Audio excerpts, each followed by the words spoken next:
ধারণ করো, ধৈর্য ধারণে প্রতিযোগিতা করো এবং শত্রুর বিপক্ষে সদা প্রস্তুত থাকো আর আল্লাহকে ভয় করো যাতে তোমরা সফলতা মধ্যে করো। সবাই বলেন আলহামদুলিল্লাহ।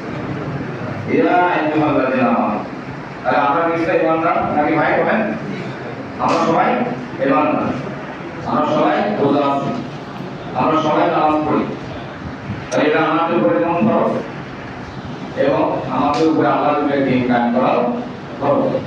এরকম মসজিদে আল্লাহ রাসূলের পাকিস্তান আওতার বসে বক্তৃতা দিয়েছিলেন।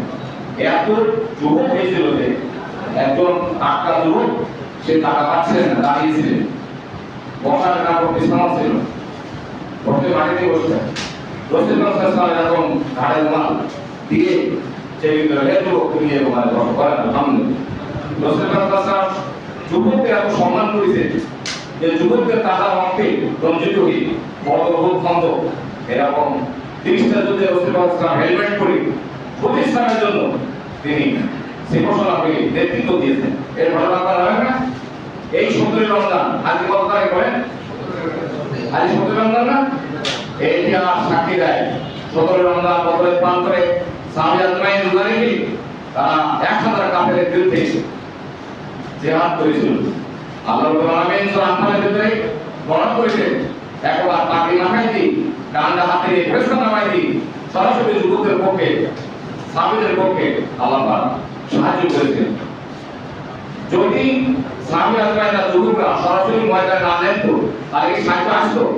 এই জন্য এখানে আল্লাহ বলছেন ইয়া আইয়ুহাল্লাযীনা আমানু ইসবিরু, হে বিশ্বাসীগণ, এই ইমানদার করে হে যুবকগণ, তোমরা ধৈর্য ধারণ করো, বাতিলের বিপক্ষ থেকে তোমাদের কঠিন একটা বাধা আসবে আর ধৈর্যের প্রতিযোগিতা করো আর শত্রুর বিপক্ষে সদা প্রস্তুত থাকো। দেখেন আপনি আমি এই কথা বলবো, সদা পরামর্শ করবো, তাহলে খবর চলে যাবে।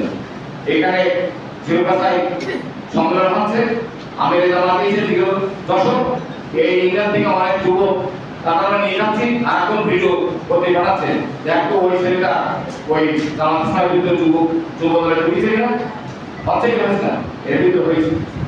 যাই হোক আলহামদুলিল্লাহ আমরা ধৈর্য ধারণ করবো, সহ্য ধারণ করে আমরা সদা প্রস্তুত থাকবো আল্লাহর জমিনে দিন কায়েম করার জন্য এবং আল্লাহকে ভয় করতে হত্যা করলাম যাতে আমরা সফলতা হতে পারি এবং যাতে ইসলাম বিজয় হয়। আল্লাহ আমাদেরকে কবুল করুন। আসসালামু আলাইকুম।